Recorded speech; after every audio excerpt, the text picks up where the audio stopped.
Hey guys, in this video I'm going to show you how you can check your engine oil level on your new MBUX interface.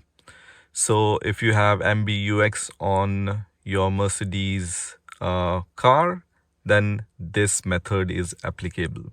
So to check the engine oil level, what you need to do is you need to press on this home button here first. So just click on the home button, which is going to show you this kind of menu here, right?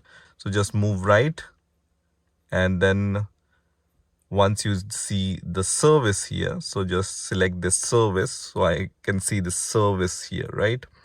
Once service is selected, just press on this button once again, and once that is selected, you will see this kind of menu here, right? So you can see messages, tires, assistance plus, coolant.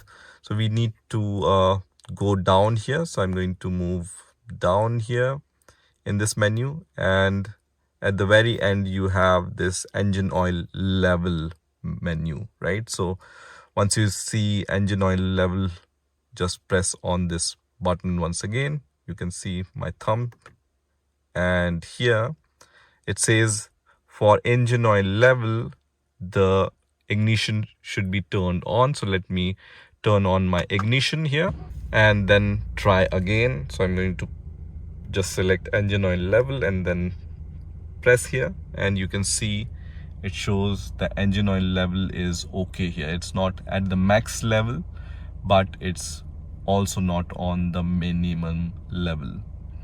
So this is how you can check the engine oil level on the MBUX on your Mercedes car. I hope you enjoyed this video, and I will see you in the next video.